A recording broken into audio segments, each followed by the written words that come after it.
السلام عليكم ورحمة الله وبركاته. الحمد لله والصلاة والسلام على رسول الله أما بعد فأعوذ بالله من الشيطان الرجيم بسم الله الرحمن الرحيم وَلَقَدْ نَصَرَكُمُ اللَّهُ بِبَدْرٍ وَأَنْتُمْ أَذِلَّةٌ. அன்பான மூமின்களே, ஒரு புனிதமான பத்ர் போருடைய நினைவு நாளாக ரமதானுடைய இந்த 17ஆம் இரவு விளங்கி கொண்டிருக்கிறது. நல்லோர்கள், நற்காரியங்கள், சாலிஹீன்கள், அல்லாஹ்வுடைய அற்புதங்கள் பார்க்கப்படும் இடங்களில் துஆ கபூலாகும். குர்ஆனில் மரியம் அலைஹிஸ்ஸலாத்தை வளர்த்த ஹஜ்ரத் ஜக்கரியா அலைஹிஸ்ஸலாம் ரொம்ப நீண்ட நாளா அல்லாஹ்ட்ட துஆ செஞ்சுட்டே இருக்கிறாங்க. யா அல்லாஹ், எனக்கு ஒரு குழந்தையை கொடு. அந்த குர்ஆன் அல்லாஹ் சொல்லிகிட்டே வர்றான். ஃபனாதாஹு ரப்புஹு நிதாஅன் கஃபிய்யா. ரொம்ப மெதுவாக அல்லாஹ்ட்ட கேட்டுட்டு இருந்தார். யா அல்லாஹ், எனக்கு வயசாயிருச்சு, உடம்பெல்லாம் பலகீனமாயிருச்சு, எனக்கு ஒரு குழந்தை இருந்தால் நல்லா இருக்குமே, எனக்கு பிறகு உன்னை பற்றி பேசுவதற்கான ஒரு நபர் வேணுமே, இப்படி எல்லாம் சொல்லி கேட்கிறாரு. ஆனால் மரியம் அலைஹிஸ்ஸலாத்தை பராமரிக்கிற காலகட்டத்தில் சில ஆச்சரியங்களை பார்க்கிறார். என்னன்னா, மரியம் அலைஹிஸ்ஸலாத்திற்கு ஒரே ஒரு கார்டியன் தான். பள்ளிவாசலில் பாலஸ்தீன் பைத்துல் முகத்தஸில் வைத்து வளர்த்தப்பட்ட பெண், வேற யாருக்கு அனுமதி இல்லை. அது அவங்க அம்மா செஞ்ச நேர்ச்சை. எனக்கு ஒரு பையனை கொடுத்தேன்னா பள்ளிவாசலுக்கு நேர்ந்து விட்டுறேன். ஆனால் அல்லாஹ் கொடுத்தது பொண்ணு. நேர்ச்சியை நிறைவேற்றணுமே, பள்ளியில் வச்சு வளர்த்துறாங்க. ஜக்கரியா அலைஹிஸ்ஸலாம் தான் கார்டியன், உறவுக்காரர். வேறு யாருக்கும் அனுமதி இல்லை. குல்லமா தஹல அலைஹா ஜக்கரியல் மிஹ்ராப். அல்லாஹ் சொல்றான், இந்த மெஹராபு பகுதியில் தான் அந்த அம்மா ஒரு திரைக்கு பின்னால் வாழ்ந்து கொண்டிருந்தார்கள். அந்த அம்மாவுடைய இருப்பிடத்துக்கு போய் பார்த்தா ஃபவஜத இந்தஹா ரிஸ்கா, விதவிதமான உணவுகளை பார்க்கிறார். ஆச்சரியம். நானும் கொடுக்கல, இந்த ஊர்லேயும் கிடைக்காது, அந்த சீசனும் அல்ல. வினோதமான விதவிதமான கனி வகைகள் எல்லாம் பார்த்த உடனே அன்னாலக்கி ஹாதா, மரியம், இது எப்படி உங்களுக்கு கிடைத்தது அப்படிங்கும் போது அந்த அம்மா ஒரே வார்த்தையில பதில் சொல்லுவாங்க, ஹாலத்துஹு மின் இன்தில்லாஹ். அல்லாஹ் கொடுத்தான், அல்லாஹ் கொடுத்தான். ஜக்கரியா அலைஹிஸ்ஸலாம் அல்லாஹ்வுடைய நேரடி அற்புதம் ஒரு பெண்ணுக்கு நடப்பதை பார்த்த வினாடியில அடுத்து செஞ்ச வேலை என்ன தெரியுமா? ஹுனாலிக தஆ ஜக்கரியா ரப்பா. அந்த இடத்துல துஆ செய்ய ஆரம்பிச்சிட்டார். அவருக்கு அவர் பிரச்சனை தீரணுமா இல்லையா? அல்லாஹ்வுடைய அற்புதங்கள் எங்கே வெளிப்படுகிறதோ உடனே கையை தூக்கிட்டார். யா அல்லாஹ், எனக்கு ஒரு குழந்தையை கொடு, எனக்கு ஒரு குழந்தையை கொடு. அல்லாஹ் எப்படி ஒரு குழந்தையை கொடுத்தாருன்னு சொன்னா, உலக வரலாற்றிலேயே இல்லாத எல்லா குழந்தையும் பிறந்து பெயர் வைப்பார்கள். பெயர் வச்சு ஒரு குழந்தையை தந்தது யஹ்யா அலைஹிஸ்ஸலாம். அது எப்படி சொல்றார்? சய்யிதம் வ ஹசூரம் வ நபியம் மின ஸாலிஹீன். அந்த குழந்தை சாதாரண குழந்தை அல்ல, ஒரு தலைவராக, ஒரு நபியாக, இறை தூதராக கொடுத்து. அந்த மாதிரி பத்ர் சஹாபாக்களை நினைவு கூறுவதும், அந்த ஷுஹதாக்களுடைய திருநாமங்களை சொல்லி துஆ கேட்பதும் நம்முடைய துஆ அங்கீகாரம் பெறுவதற்கு ஒரு காரணியாகும். அல்லாஹ் தௌஃபீக் செய்வானாக. மார்க்கத்தை விளங்காதனால எல்லாமே தப்பு தப்பு. இந்த பத்ரீன்கள் ஆண்டெல்லாம் அப்படி கிரேண்டா நடந்துட்டு இருந்துச்சு இல்லையா? நம்பிக்கைகளில் மோசடித்தனம் செஞ்சுட்டாங்க. சொல்லி கொடுக்குற எவனுக்குமே என்ன தெரியாது, மார்க்கம் தெரியாது. யாருக்குங்க முழுமையா மார்க்கம் தெரியும்? ஒரு அளவு தெரிஞ்சிருக்கிறோம். நம்முடைய கைடன்ஸ் என்னன்னா, அல்லாஹ், ரசூல், சஹாபாக்கள், இமாம்கள், நல்லோர்கள், இப்படி ஒரு நேர் வழியில போதும். பெரியவங்கெல்லாம் சொன்னாங்களா, அல்ஹம்துலில்லாஹ். நமக்கு ஆராய்ச்சி செய்யறதுக்கான வயசு இல்லை, அறிவும் கிடையாது. எந்த ஒரு இமாம்கிட்ட நீங்க போங்க, தங்களுடைய முன்னோர்களான இமாமுகளுடைய வார்த்தையில இருந்துதான் மார்க்கத்தை சொல்வார்களே தவிர உலமாக்கள் யாரும் சுயமா நான் சொல்றேன் வரமாட்டாங்க. அவ்வளவு அறிவு ஞானமும் யாருக்கும் கிடையாது. குர்ஆன் ஷரீஃப்ல ரப்பல் ஆலமீன் ஈமானிய சமூகத்துக்கு சொல்றான், நினைத்து பாருங்கள், வலகத் நஸரகுமுல்லாஹு பிபத்ரி வ அன்தும் அதில்லா, நீங்கள் மைனாரிட்டியாக இருந்தீர்கள், பத்ர் போர்க்களத்தில் அல்லாஹ் உங்களுக்கு உதவி செய்தார். பெருமானார் சண்டைக்கு வந்தாங்க. அந்த மதீனாவுடைய 10 ஆண்டுகளில் 65 போர்களை சந்தித்து விட்டார்கள் பெருமானார். நான் கேட்கிறேன், ஏன் எந்த போர்லையும் ரசூலுல்லாஹ் கொல்லப்படல? சொல்லுங்க.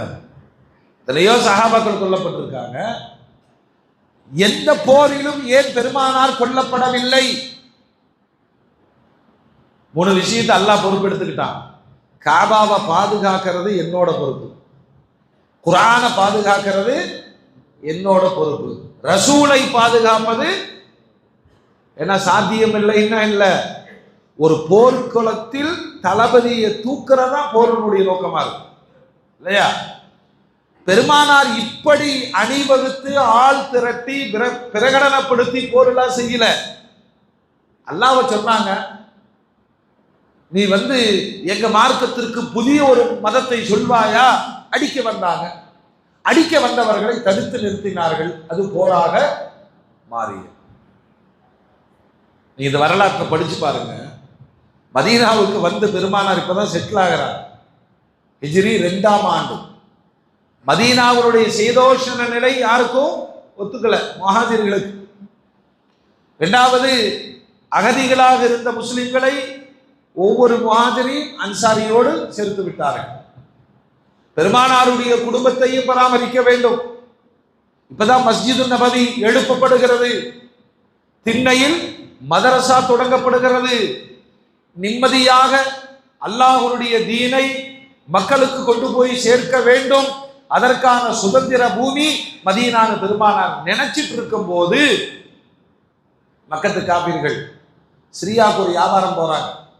அப்படி போகும் போதெல்லாம் நல்ல அபரிமிதமான லாபம் கிடைக்கும். அபூ சுஃபியானுடைய தலைமையில இந்த வியாபாரத்தினுடைய லாபங்கள் முழுவதும் இஸ்லாத்தை அழிப்பதற்காக நாங்கள் பயன்படுத்துவோம் அப்படின்னு அவங்க நினைச்சு வச்சிருந்தாங்க. அதுதான் பிரச்சனை. போர் தானா ஒன்றும் ஏற்படல.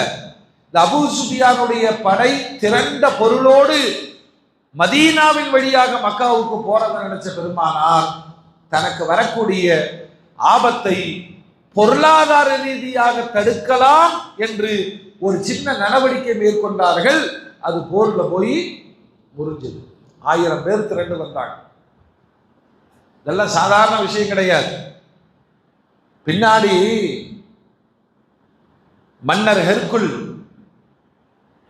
விசாரிக்கிறான், நீங்க பத்ர்ல தோத்து போனீங்களே, என்னப்பா நடந்துச்சு? 1000 பேர் இருந்தீங்க, போர் புலமை பெற்றவர்கள், எப்படி தோத்து போனீங்க? அப்ப வயோதிகர் ஒரு பெரியவர் சொல்றாரு, ஒன்றும் பிரச்சனை இல்லை, நாங்க 1000 பேர் இருந்தோம், குடித்தோம், விபச்சாரம் புரிந்தோம், தகாத வார்த்தைகளை பேசிக்கொண்டோம், அநியாயம் அட்டூழியம் செய்தோம். ஆனால் எதிர் திசையில் இருந்த முஹம்மதும் அவருடைய சகாக்களும் தொழுதார்கள், நோன்பு வைத்திருந்தார்கள், நல்ல வார்த்தைகளே பேசினார்கள், அல்லாஹோடு சம்பந்தப்பட்டார்கள், பாவம் செய்யவில்லை. அதனால் அவர்களுக்கு அல்லாஹ்வுடைய உதவி கிடைத்தது. ரொம்ப பகிரங்கமா காபிர்களுடைய ஸ்டேட்டஸே அதுதான் இன்னைக்கு நமக்கான பாடம். ஏன்னா 4 விதமான ஜிஹாதை இஸ்லாம் முன்வைக்கிறது. 1வது ஜிஹாதுல் குஃபாரி வல் முஷ்ரிகீன். நல்லா கவனிக்கணும். இப்போ ஏன்னா தொட்டதுக்கெல்லாம் ஜிஹாது, லவ் ஜிஹாது, அப்புறம் ஒயிட் காலர் ஜிஹாது, மெடிசன் ஜிஹாது, இல்லைங்க என்ன நடந்தாலும் சரி அதுக்கு ஒரு பேரை வச்சு ஜிஹாதுன்னு சொல்லிடுவான். அப்படி முஸ்லிம்கள் செய்வார்களான்னு கேட்டா செய்ய மாட்டாங்க. ஜிஹாத் என்பது என்ன? ஒரு இபாதத். அதனுடைய ஒரே ஒரு நோக்கம் லா இலாஹ இல்லல்லாஹ் முஹம்மது ரசூலுல்லாஹ் இந்த கலிமாவை உயர்த்தி பிடிப்பதற்காக போராடுவார்கள். அந்த போராட்டத்தில் தேவை ஏற்பட்டால் ஆயுதம் ஏந்துவார்கள், தளவாடங்களை தூக்குவார்கள், உயிரையும் அர்ப்பணிப்பார்கள். நோக்கம் கலிமாவார். நோக்கம் ஒரு பிள்ளைய லவ் பண்ணி அவளை இஸ்லாத்துக்கு கொண்டு வந்து இஸ்லாத்தை வாழ வைக்க வேண்டிய அவசியம் யாருக்கு இல்லை? இஸ்லாத்துக்கு கிடையாது. அப்படி எந்த முட்டாளும் செய்ய மாட்டான். சில பசங்க தான் செய்யற பாவத்துக்கு இப்படி ஒரு பிள்ளை தீனுக்கு வருது, அப்படி நீயும் தீனுக்கு வர வேண்டாம், அவளும் தீனுக்கு வர வேண்டாம். கரெக்டா? இவங்கனாலதான் குழப்பம் ஏற்படுது. அது நிற்கவும் செய்யாது. ஆசை 60 நாள் அப்புறம் விட்டுட்டு ஓடிடுவான். அந்த மாதிரி பாதிக்கப்பட்ட பெண்களால் தான் இந்த பிரச்சனைகள் வெளியில் வருது. தெரிஞ்சா? இந்த லவ் லொட்டு லொஸ்கோன்னு சொல்லிட்டு எவளையா கூட்டிட்டு வந்து உடனே ஜமாத் கொண்டு ஒரு தீனுக்கு ஒரு பிள்ளையை கொண்டு ஒரு 2 பேர்த்தையும் கட்டி வச்சு முடிக்கணும்.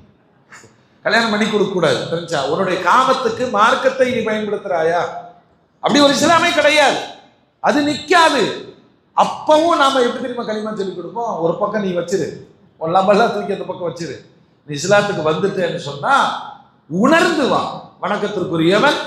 சில நேரம் இப்படி நடந்துரும். இந்த நாய் விட்டுட்டு போயிடுவான், அந்த புள்ள தீன்ல ஸ்ட்ராங்கான அப்படியும் பார்த்துரும். அல்லாஹ் ஹிதாயத் தருவானாக.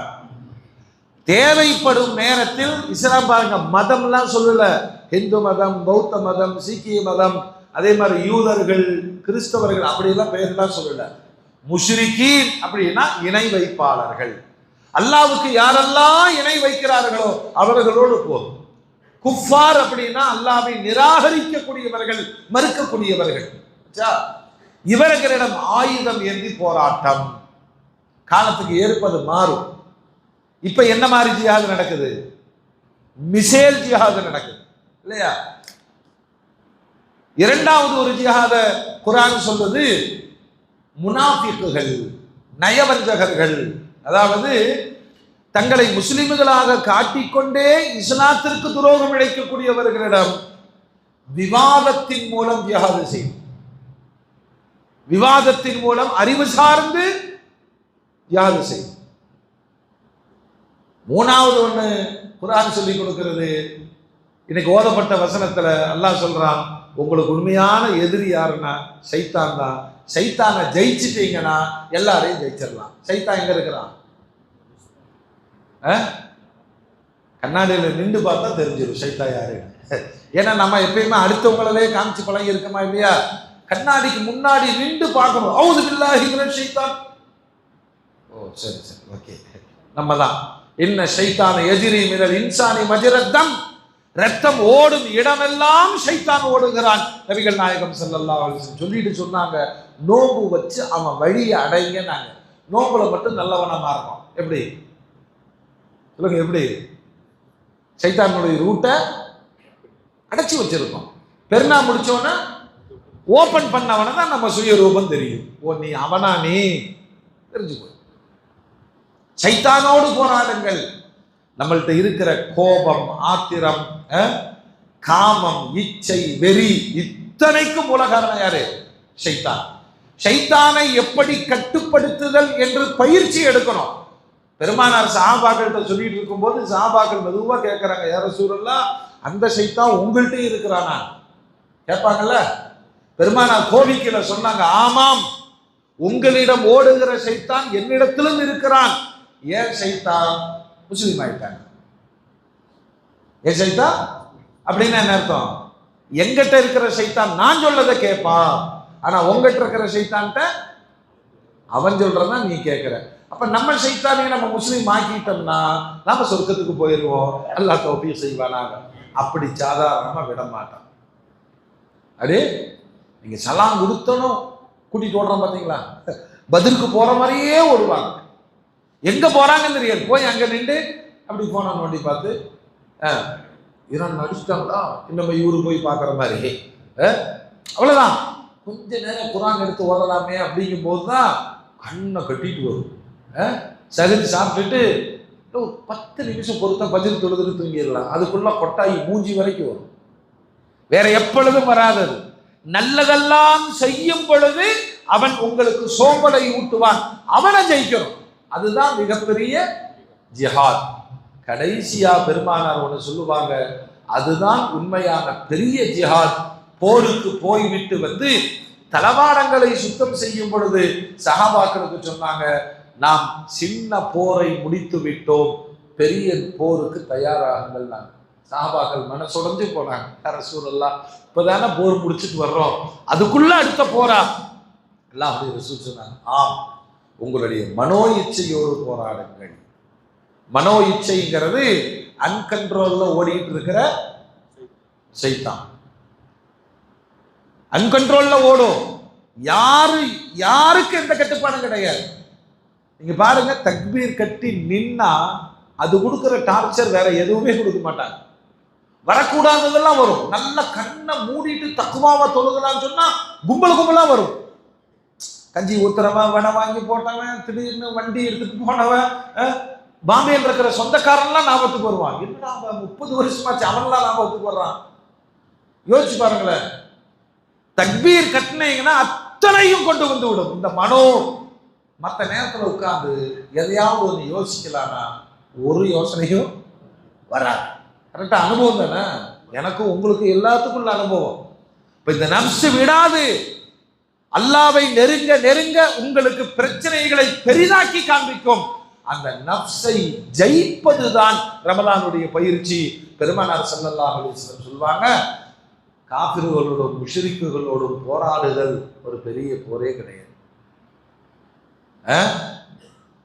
முனாஃபிக்குகளோடு போராடுதலும் பெரிய போராட்டம் கிடையாது. இந்த நப்சோடும் ஷைத்தானோடும் போராடி இதுல ஜெயிச்சவங்க தாங்க ஆயுதம் எடுத்து உயிர் கொடுக்க போனாங்க. நப்சுலையும் நப்சு என்ன சொல்லும்? ஐயோ போகாத, சுகமான வாழ்க்கை, நல்லா வாழணும். ஷைத்தான் என்ன சொல்லுவான்? போகாத, துனியால எல்லாரும் சுகமா வாழ்றாங்க, அத்தனையும் தூக்கி எறிந்து விட்டு அல்லாஹ்வுடைய பாதையிலே உயிர் கொடுக்க புறப்பட்டு போறார்களே, அவர்கள் தான் உண்மையில் முஜாஹிதீன ஃபீ ஸபீலில்லாஹ். இன்னொன்னு, இந்த கலிமாவை நிலைநிறுத்துவதற்காக கியாமத்து வரைக்கும் ஒரு குழு போராடி கொண்டே இருக்கும் என்று நபிகள் நாயகம் ஸல்லல்லாஹு அலைஹி வஸல்லம் சொன்னாங்க. இந்த அடிப்படையில் ரமலானுடைய 17 அருமைக்குரிய சஹாபாக்கள் வாழ்க்கையில நோன்பு முதல் பாடம். இந்த நோன்பை வச்சுட்டு அல்லாஹும் அல்லாஹுடைய ரசூலும் சொன்னார்கள் என்ற ஒற்றை காரணத்திற்காக, இதுல முஹாஜிர்கள் போருக்கு வர்றாங்கன்னு சொன்னா அவங்க மக்கால் அடி வாங்கி இருக்காங்க, பாதிக்கப்பட்டிருக்கிறாங்க. இவங்க அன்சாரிகள் விவசாயி, அவங்க அருவாவை அறுவடைக்குத்தான் எடுத்திருக்காங்களே தவிர ஆளை வெற்றக்கு எடுத்ததில்லை. பூர்வீகமாகவே சாந்தமானவர்கள். அவங்க எதுக்கு களத்துக்கு வரணும்? பெருமானார் சொல்லி கொடுத்தார்கள், ஆளுகள் அல்ல நோக்கம், கலிமா உயர்த்தப்பட வேண்டும். 65 போர்களை 10 வருஷத்துல பெருமானார் நிகழ்த்தி இருக்கிறாங்கன்னா எவ்வளவு சோதனைகள், சஹாபாக்கள் எவ்வளவு பொறுத்திருப்பாங்க, எவ்வளவு உயிர் தியாகங்கள். அந்த பத்ரு வெற்றியினால் தான் இப்படி சொகுசா இன்னைக்கு பள்ளியில் உட்கார்ந்துருக்கோம். சொகுசா உட்கார்ந்துருக்கோம். நம்ம என்னைக்காவது சஜிதா செய்யறதுக்கு நம்ம நெத்தி குத்தி இருக்கா? சொல்லுங்க. அப்படி குத்தனா முத்தவளைக்கு சண்டைக்கு போயிடுவோம். இடத்துல கடலா இருக்கு. கரெக்டா? அந்த தியாகம் கூட நமக்கு கிடையாது. அதனாலதான் ஆயிஷா ரலியல்லாஹு அன்ஹா சொல்லுவாங்க, இந்த காலத்துல ஹிஜ்ரத்து முடிஞ்சிருச்சு, ஜிஹாது முடிஞ்சிருச்சு, இன்னைக்கு உண்மையான ஹிஜ்ரத் என்னன்னு சொன்னா ஒழுக்கமா நேரம் தொழுகுங்கிறாங்க. யாரு? அவங்க காலத்திலே ஆயிஷா ரலியல்லாஹு அன்ஹா சொல்லி கொடுத்தது. அதனால வரலாற்றில் மிக மிக முக்கியமான பத்ரு போர்க்களத்தை நாம் வாசிக்க வேண்டும், நமது பிள்ளைகளுக்கு சொல்லிக் கொடுக்க வேண்டும். அணுவணுவாய் ரசித்து ருசித்து அந்த போர்க்களத்தில் தங்கள் உயிரை தந்திருக்கிறார்கள் 14 ஷுஹதாக்கள். 14 ஷுஹதாக்கள். இதுல பெருமானாருடைய மனநிலை என்ன தெரியுமா? எப்பொழுதும் இது போன்று மதீனாவை விட்டு வெளியே புறப்படுவதாக இருந்தால் தனக்கு பதிலாக ஒரு கலீஃபாவை நியமிப்பார்கள். கண்டு தெரியாத அப்துல்லாஹ் இப்னு உம்மு மக்தூமை நியமித்தார்கள் மதீனாவுக்கு பொறுப்பாக. தன் மகள் ருக்கையா உடல்நிலை குன்றி சீரியஸா இருக்கிறாங்க. உஸ்மான் ரலியல்லாஹு அன்ஹு மருமகனை சொன்னாங்க, போரை விட உன் மனைவியை பார்க்கறதா உனக்கு முக்கியம். போரை விட அதுக்கு நிறைய ஆள் இருக்கு. உன் மனைவிக்கு ஆள் கிடையாது, மனைவியை பாருன்னு சொன்னாங்க. இந்த 313 ஏழைகளை அழைத்து கொண்டு வாழ்வா சாவா என்ற போராட்டத்தோடு, ஏன்னா போரை செஞ்சதில்லை, போரை பார்த்ததில்லை, முழுக்க முழுக்க அல்லாஹ்வை நம்பி மதீனாவிலிருந்து மணல் பாங்கான பாலைவன பிரதேசத்தை கடந்து அந்த பத்ர் என்ற கிணற்று அருகே வந்து தங்கிய பொழுது ஒவ்வொன்றையும் தன் தோழர்களும் கேட்டு கேட்டு செய்தார்கள். பெருமானார் சஹாபாக்கள் வருவாங்க, யா ரசூலல்லாஹ் இங்க தங்கணும்னு அல்லாஹ் முடிவா உங்களுடைய முடிவா? இல்ல இல்ல, அல்லாஹ்வுடைய முடிவுலாம் இல்லை. அல்லாஹ் போருக்கு போக சொன்னா நீங்க என்ன சொல்றீங்க? இந்த இடத்தை விட அந்த இடம் பெஸ்ட். சரி, நான் ஏற்றுக்கிறேன். நான் நண்பர்களோடு ஒரு தலைவருக்கான பண்பு மஷூரா செய்யணும். இந்த போர்ல மிக முக்கியமான வெற்றிக்கு காரணத்தை குர்ஆன் சொல்லுது, வஷாவிருஹும் ஃபில் அம்ர். எல்லாத்தையும் கேட்டு செய்யுங்க. நான் எல்லாத்தையும் எனக்கு எல்லாம் தெரியும் நினைச்சா அடிதான் விடும். பெருமானார் கேட்டு கேட்டு செய்தார்கள். இரண்டாவது, எல்லாத்துட்டையும் தக்குவா இருந்துச்சு, எல்லாத்துட்டையும் தக்குவா இருந்தது. அந்த தக்குவா அவர்களுக்கு வெற்றியை ஈட்டி தந்தது. மூன்றாவது, தவக்குள் உடையவர்களாக இருந்தார்கள். தவக்குள்னா காரண காரியங்களை தாண்டி அல்லாஹ்வை நம்புதல். இங்க காரணம் எல்லாமே மைனஸா இருக்கு. 1000 பேர், நிறைவான தளவாடங்கள், ஒட்டகம் இருக்கு, குதிரை இருக்கு, பயிற்சி பெற்ற போர் வீரர்கள் இருக்கிறாங்க. இந்த பக்கம் ஒண்ணுமே இல்லை. 313 பேரு, 8 நின்று வந்த சின்ன பசங்கள்லாம் இருக்கிறாங்க. ஒடிந்த வாளு, 3 குதிரை, குச்சிகளை கையில் வைத்து, இது எப்படி சாத்தியம்? ஆனால் அல்லாஹ்வின் மீது அபரிமிதமான நம்பிக்கை வைத்திருந்தார்கள். அதனாலதான் பெருமானார் அணிவகுத்து நிற்கும் போது அந்த படையை வச்சு அல்லாஹ் சொன்னாங்க, இந்த குறும்படையை நீ அழித்து விட்டால் உன்னை வணங்குவதற்கு ஆள் இருக்க மாட்டார்கள். துவா செஞ்சாங்க. பெருமானாருக்கு ஒரே ஒண்ணுதான், நீங்க எல்லாம் ஓதிக்கிட்டே இருங்க, ஹஸ்புனல்லாஹு வ நிஅமல் வக்கீல். எந்த சூழ்நிலையிலும் நம்மை காப்பாற்றுகிற வார்த்தை அது, ஹஸ்புனல்லாஹு வ நிஅமல் வக்கீல் சொல்லிக் கொடுத்தார்கள். அணிவகுத்து நின்ற ஏழைகள் அதீத நம்பிக்கையோடு சொன்னார்கள், ஹஸ்புனல்லாஹு வ நிஅமல் வக்கீல். தன்னுடைய கூடாரத்திற்குள் விடிய விடிய பெருமானார் சொன்ன வார்த்தை, யா ஹய்யு யா கய்யூம், யா ஹய்யு யா கய்யூம். எப்ப துவா கேட்டீங்கனாலும், என்ன கேட்டீங்கனாலும் இந்த 2 வார்த்தையும் சொல்லி முடியுங்க, யா ஹய்யு யா கய்யூம் பிரஹ்மதிக நஸ்தகீர். இதுதான் பெருமானார் தலை தூக்கி வெளியே வந்து, நாளைக்கு தான் போரு, முதல் நாள் நைட்டு சொல்றாங்க, நாளைக்கு நமக்கு வெற்றி. இது எப்படி சாத்தியம்? இப்ப நடக்க போவது அது சம்பிரதாயம். சம்பிரதாயம் முத நாள் வெளியே வந்து பெருமானார் வட்டம் போட்டு காண்பித்தார்கள், மக்காவின் குறைஷி தலைவர்களில் யார் யார் எங்கே செத்து விடுவார்கள் என்று.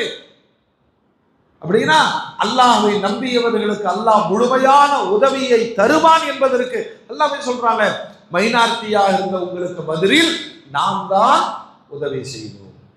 மறுநாள் சம்பிரதாயத்துக்கு போர் நடந்துச்சு. பல சஹாபாக்கள் வச்சிருக்காங்க, யா ரசூலுல்லாஹ் என்ன நடக்குதுன்னே புரியல, குச்சி எடுத்துட்டு அப்படி அடிக்க போனா அவன் தலை கீழே விழுகுது. அப்புறம் திடீர்னு நம்ம பக்கத்துல பச்சை தலப்பால யாரோ கிராஸ் ஆகி போறாங்க, கருப்பு தலப்பால ஒரு குருவுக்கு போகுது. பெருமானார் சொன்னாங்க, அவர் தான் ஜிப்ரீல், இவர் தான் மீகாயில், இவர் தான் இஸ்ராஃபீல். இவங்கள் எல்லாம் அவரவர்களுடைய படையோடு பத்ர் போர்க்களத்தில் வந்து கலந்திருக்கிறார்கள். உண்மையில் அன்றைக்கு பத்ர் போராட்டத்தில் மனிதர்கள் காரணமாக வைத்து மலாயிகத்துமார்கள் தான் வெற்றியை ஈட்டு தந்தார்கள். அதனாலதான் ஜிப்ரீல் அலைஹிஸ்ஸலாம் கேட்பாங்க, உங்களில் பத்ரீன்களின் ஸ்தானம் என்ன? அஃதலுல் முஸ்லிமீன், அவங்க முஸ்லிம் சமுதாயத்திலே மிகச் சிறந்தவர்கள். அப்படித்தான் மலாயிகத்துமார்கள் ஒரு குரூப் இருக்கிறாங்க, அவங்க பத்ரீன்கள் என்று ஜிப்ரீல் அலைஹிஸ்ஸலாம் சொன்னாங்க. அந்த பத்ரு ஷஹதாக்களையும் பத்ரீன்களையும் முன்வைத்து அல்லாஹ்விடத்திலே கேட்கப்படுகிற துஆ கபூல் ஆகும். அல்லாஹ் நம்முடைய ஹாஜத்துகளை, நாட்டங்களை, முராதுகளை அனைத்தையும் பத்ரீன்களின் பரக்கத்தினால் அல்லாஹ் நிறைவேற்றி தருவானாக. இந்த சஹாபாக்களுடைய திருநாமத்தை சொல்லும் போது ரலியல்லாஹு அன்ஹுன்னு சொல்லி இன்ஷா அல்லாஹ் துஆ செய்வோம். அவுது பில்லாஹ்.